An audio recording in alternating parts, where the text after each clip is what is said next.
Hallelujah. God bless you.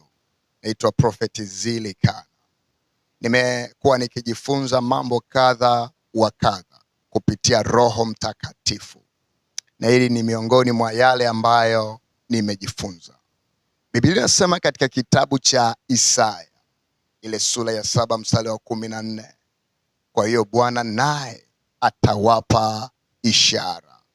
Kabla jambo lolote halijatokea, Mungu ana kanuni ya kutoa ishara. Na ni ukweli ya kwamba kupitia ishara tunayajua mambo mengi ambayo hayana budi kuja ama yanakaribia kuja. Lakini watu wengi wao wanapuzia ishara. Nataka nikuoneshe kitu kimoja. Umewahi kuota ndoto uko darasani ama uko mazingira ya shule ama unafanya mtihani? Hii ni ishara ya jambo fulani kwenye maisha yako.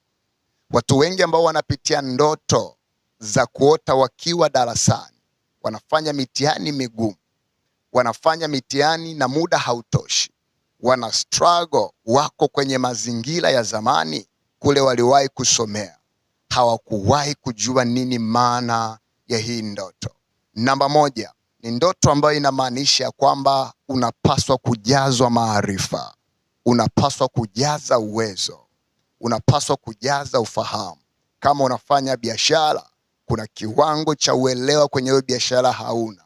Kama umeolewa, unahitaji maarifa ya kuishi na kukaa katika hiyo ndoa.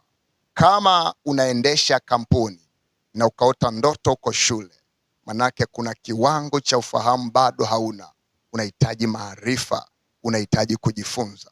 Lakini pia namba 2 ni ishara ya failure, kwa sababu mtu yeyote ambaye atakosa maarifa anaweza kaangamia.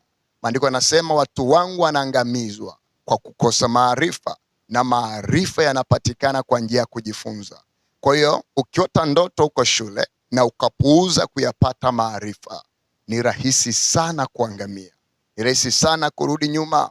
Ndoa inaweza ikavunjika, biashara inaweza ikafa, uharibifu unaweza ukatokea. Unamhitaji Mungu ili upate hekima ya kufasiri ndoto iwapo utajikuta uko shule. Lakini ujue ya kwamba Mungu anakutaka kuwa na maarifa ya ziada. God bless you.